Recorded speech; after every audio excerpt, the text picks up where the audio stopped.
जय हिंद दोस्तों, कैसे हैं आप सब। उम्मीद है कि आप सबकी तैयारी बहुत अच्छी चल रही होगी। हम सभी जानते हैं कि आगामी कुछ महीनों में विभिन्न राज्य लोक सेवा आयोगों की परीक्षाएं हैं। उन प्रत्येक परीक्षाओं में ऐसा देखा गया है कि करंट अफेयर सेगमेंट का एक बड़ा हिस्सा शामिल रहता है। कई बार 40 सवाल तक आपसे पूछे जाते हैं करंट अफेयर के।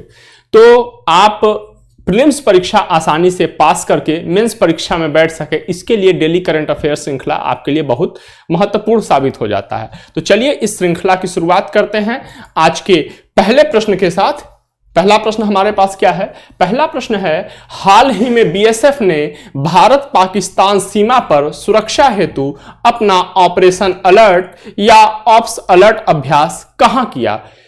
गुजरात के कच्छ में, राजस्थान के बाड़मेर में, जम्मू और कश्मीर के पुंछ में, पंजाब के पठानकोट में। अगर आपका मीडियम इंग्लिश है तो आप इस स्लाइड को देख सकते हैं। ठीक है, चलिए अगर हम विकल्प देखें तो 1 और 2, केवल 2 और 3, उपरोक्त सभी।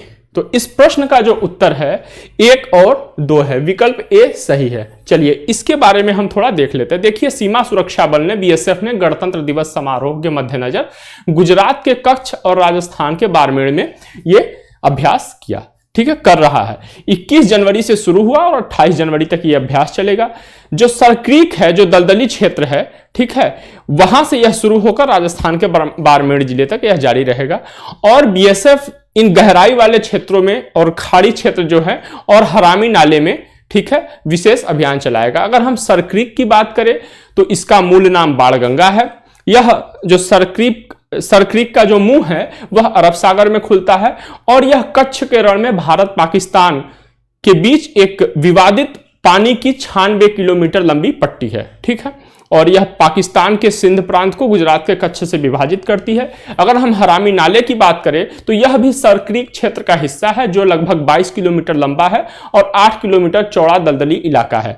और ये क्या है, ज्यादातर समय ये नौगम में रहता है। ठीक है, चलिए हम अपने अगले प्रश्न की ओर चलते हैं।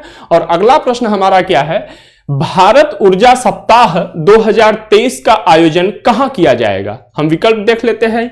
नई दिल्ली में, बेंगलुरु में, भुवनेश्वर में, नया रायपुर में। तो इस प्रश्न का जो उत्तर है वह है बेंगलुरु। चलिए हम इसके बारे में थोड़ी जानकारी ले लेते हैं। भारत ऊर्जा सप्ताह 26 जनवरी से 8 फरवरी के बीच आयोजित हो रहा है या होगा। ठीक है, यह जो ऊर्जा सप्ताह है, यह वर्ष 2070 तक भारत के उत्सर्जन को, कार्बन उत्सर्जन को शुद्ध शून्य करने की प्रतिज्ञा को पालन करती है। पेट्रोलियम और प्राकृतिक गैस मंत्रालय के संरक्षण में इसे आयोजित किया जा रहा है और यह एक भारत का एकमात्र और सर्वव्यापी अंतर्राष्ट्रीय ऊर्जा कार्यक्रम है। ठीक है, और सार्वजनिक क्षेत्र के उपक्रम इसमें भागीदारी लेंगे। चलिए हम अपने अगले प्रश्न की ओर चलते हैं। अगला प्रश्न हमारा है, हाल ही में आयोजित इंडिया ओपन बैडमिंटन में पुरुष एकल का खिताब किसने जीता? ऑप्शन है विक्टर एक्सेलसेन, लियांग विकेंग, कुनलाउत वितिदर्शन और वांग चांग। अगर हम इस प्रश्न का उत्तर देखें तो हमारा विकल्प भी सही है। अब देखिए, इसके माध्यम से हम इंडिया ओपन खिताब में पुरुष एकल, महिला एकल और पुरुष युगल, महिला युगल दोनों की बात करेंगे। अगर हम पुरुष एकल की बात करें तो हमने देख ही लिया। अब महिला एकल में कोरिया की एन सियांग ने यह पुरस्कार जीता। ठीक है, अगर हम पुरुष एकल के उपविजेता की बात करें तो ये विक्टर एक्सेलसेन हैं। ठीक है, ये डेनमार्क के हैं। अगर हम इसी इंडिया ओपन के युगल पुरुष की बात करें तो लियांग विकेंग और वांग चांग इसके विजेता हैं। और महिला युगल में नामी मात्सुयामा और चिराहु सिदा इसकी विजेता हैं। चलिए आगे चलते हैं हम अपने अगले प्रश्न की ओर। और अगला प्रश्न हमारा है कि प्रधानमंत्री राष्ट्रीय बाल पुरस्कार के संबंध में निम्नलिखित कथनों पर विचार करें। इसकी स्थापना, इस पुरस्कार की स्थापना, ठीक है, महिला एवं बाल विकास मंत्रालय द्वारा की गई है। भारत सरकार प्रतिवर्ष 5 से 18 वर्ष के आयु वर्ग के बच्चों की असाधारण उपलब्धि के लिए यह पुरस्कार प्रदान करती है। कला एवं संस्कृति, बहादुरी, नवाचार, शैक्षिक, सामाजिक सेवा और खेल के 6 श्रेणियों में यह प्रदान किया जाता है। अब हम इसके विकल्प देख लेते हैं। 1 और 2, 2 और 3, 1 और 3, उपरोक्त सभी। अगर हम इस प्रश्न के बारे में देखें तो ये हमारे तीनों विकल्प सही हैं। ठीक है, तो हमारा ऑप्शन डी सही है। अब हम थोड़ा इसके बारे में देख लेते हैं। देखिए, यह पुरस्कार 23 जनवरी को कुल 11 बच्चों को प्रदान किया गया, जिसमें 5 लड़कियां थी और 6 लड़के थे। ठीक है, और राष्ट्रपति महामहिम द्रौपदी मुर्मू जी के द्वारा यह प्रदान किया गया। इसी समय, इसी कार्यक्रम के दौरान हमारी केंद्रीय मंत्री स्मृति जुबिन ईरानी जी ने एक बालवीर पर एक किताब यंग हीरोज ऑफ इंडिया का भी विमोचन किया। अगर हम इस पुरस्कार की बात करें तो इस पुरस्कार के अंतर्गत एक पदक दिया जाता है, 1 लाख रुपए का नकद पुरस्कार दिया जाता है, प्रमाण पत्र और प्रशस्ति पत्र दिया जाता है। चलिए आगे चलते हैं अपने अगले प्रश्न की ओर। और हमारा अगला प्रश्न है आपकी स्क्रीन पर कि प्रत्येक वर्ष अंतरराष्ट्रीय शिक्षा दिवस कब मनाया जाता है? 24 जनवरी को, 25 जनवरी को, 26 जनवरी को, 27 जनवरी को। ठीक है, तो यह जो आयोजन है, यह जो दिवस है, यह प्रत्येक वर्ष 24 जनवरी को मनाया जाता है। चलिए, अगर हम इसके बारे में थोड़ा देखें तो पहली बार वर्ष 2019 में अंतरराष्ट्रीय शिक्षा दिवस मनाया गया था। वर्ष 2023 में यह 5वां एडिशन है, 5वां संस्करण है। इसका जो थीम है वर्ष 2023 का, इसका है to invest in people priorities education. ठीक है, यूनेस्को द्वारा इस वर्ष का अंतरराष्ट्रीय शिक्षा दिवस अफगान महिलाओं और लड़कियों को समर्पित किया गया है। यूनेस्को का मुख्यालय फ्रांस के पेरिस में है। अगर हम इसी समय राष्ट्रीय शिक्षा दिवस की बात कर ले, जो भारत सरकार द्वारा मनाया जाता है, तो प्रतिवर्ष 11 नवंबर को पहले शिक्षा मंत्री मौलाना अबुल कलाम आजाद जी के जयंती के उपलक्ष्य में मनाया जाता है। और राष्ट्रीय शिक्षा दिवस मनाने की शुरुआत वर्ष 2008 में की गई थी। ठीक है, चलिए अपने अगले प्रश्न की ओर चलते हैं। और हमारा अगला प्रश्न है, ट्रोपेक्स नामक अभ्यास का आयोजक कौन है? प्रश्न ध्यान से पढ़िएगा। ठीक है, हम विकल्प देखते हैं। भारतीय वायुसेना, भारतीय नौसेना, भारतीय थल सेना। ऑप्शन डी है हमारा संयुक्त भारतीय सेना और थाईलैंड। अगर इस प्रश्न के उत्तर की बात करें तो भारतीय नौसेना इसका आयोजक है, लेकिन भारतीय वायुसेना, भारतीय नौसेना, भारतीय थल सेना इसमें सम्मिलित रूप से भाग ले रहे हैं। चलिए, अगर हम इसकी बात करें तो ये हिंद महासागर क्षेत्र में ये समुद्री अभ्यास भारतीय नौसेना द्वारा आयोजन किया जा रहा है। और जनवरी माह से लेकर मार्च तक लगभग 3 महीने की अवधि तक यह आयोजन होगा। ठीक है, ये एक द्विवार्षिक आयोजन है। इसमें जैसा कि मैंने बताया, भारतीय वायुसेना, नौसेना और भारतीय थल सेना, ठीक है, तटरक्षक बल अपनी भागीदारी इसमें करेंगे। अगर हम बात करें सबसे पहली बार तो यह 2019 में आयोजित हुआ था और इसे भारतीय नौसेना का सबसे बड़ा वार गेम भी कहते हैं। चलिए आगे चलते हैं अपने अगले प्रश्न की ओर।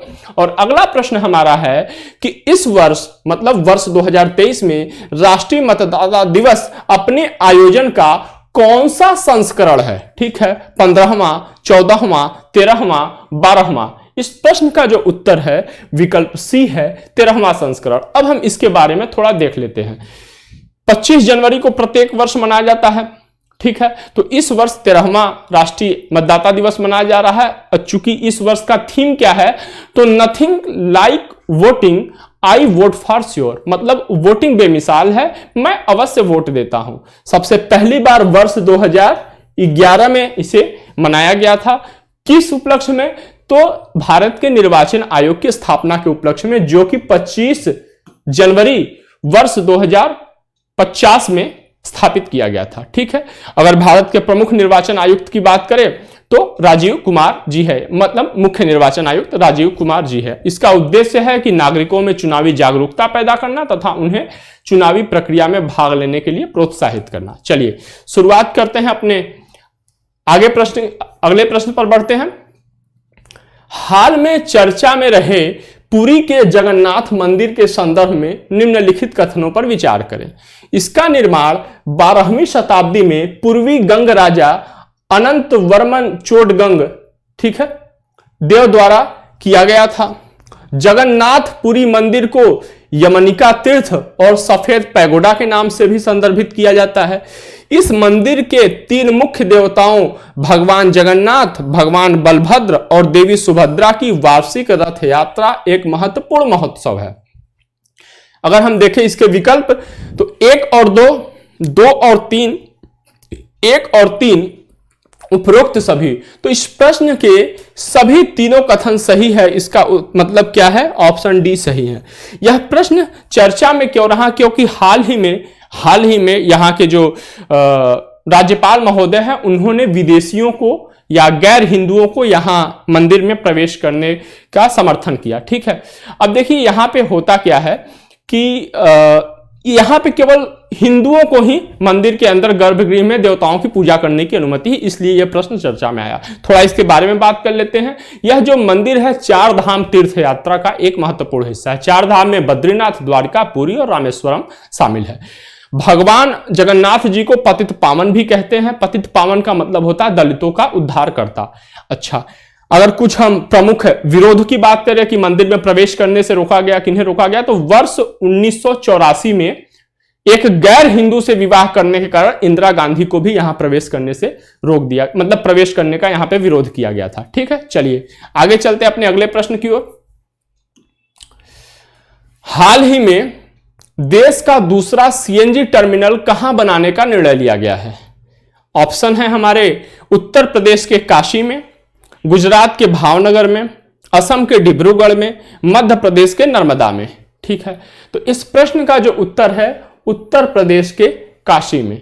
चलिए थोड़ा इसके बारे में बात कर लेते हैं। देखिए, काशी में जो रविदास घाट है, वहां पर देश का दूसरा सीएनजी टर्मिनल बनाया जाएगा।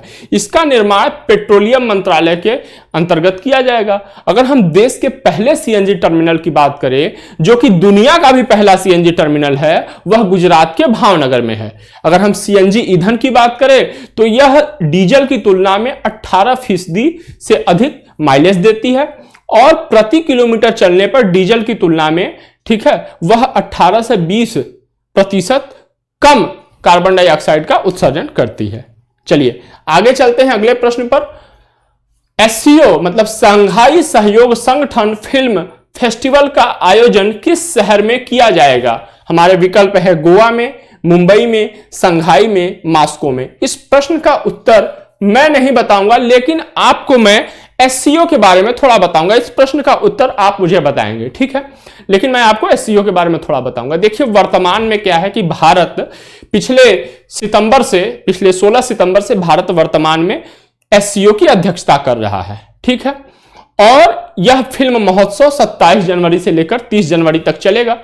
अगर हम भौगोलिक दायरे और जनसंख्या के मामले में बात करें तो दुनिया का सबसे बड़ा क्षेत्रीय संगठन एससीओ है।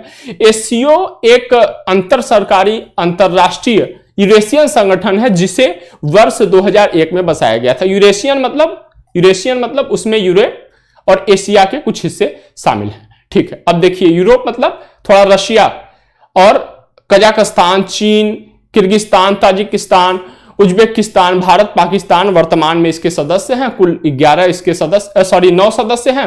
और चीन के राजधानी बीजिंग में एससीओ का सचिवालय है।